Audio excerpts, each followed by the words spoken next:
11.5 to 4.5 lead into the final day singles.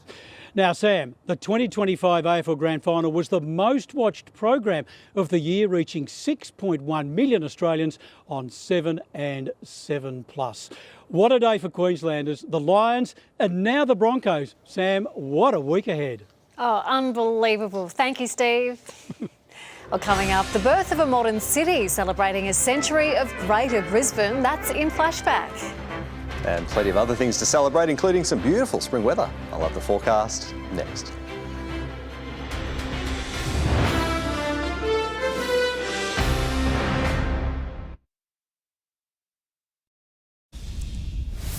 This week marks a century of modern Brisbane. 100 years ago, the city we now know was a collection of small towns and shires until they were unified under one council. Tonight in Flashback, the creation of Greater Brisbane.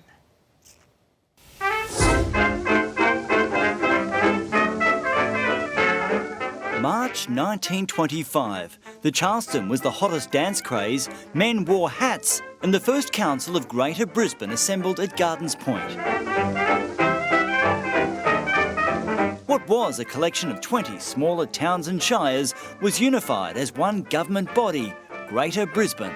That first council meeting, over 500 citizens were invited to it. It was an enormous event at the time. The meeting announced the first Lord Mayor, William Jolly, before they all retired to the Botanical Gardens for lunch.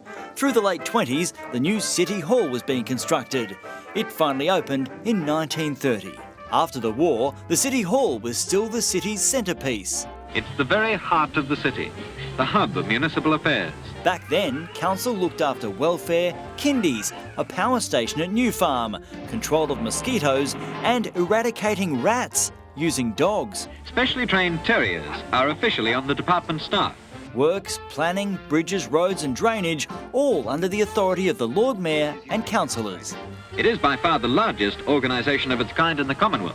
But by the late 60s, some felt Brisbane was becoming drab and needed to lift its game. They're trying to build a monument to themselves in the inner city, where they're spending millions in the inner city and leaving suburbia suffer. A beautification program was started, planting trees, even hanging pot plants. The Make Brisbane Beautiful Committee has made a valiant attempt to make our city more attractive to visitors and residents alike. But locals had to do their part, so council launched a crackdown on litter bugs. Remember, if you leave your rubbish behind, you may get a tap on the shoulder and a $25 on-the-spot fine from one of the City Council's team of litter inspectors. And as the Commonwealth Games got close, a new campaign to restore civic pride. Pick it up, put it back, keep it clean, it's good luck. Shine on Brisbane, shine on all of us. Today, Brisbane City Council is Australia's largest local government, serving 1.3 million people with a budget of more than $4 billion. So much has just carried on from those early days right up to this, what we can truly be proud of and celebrate today in 2025. Here is a city of charm which measures success by progress.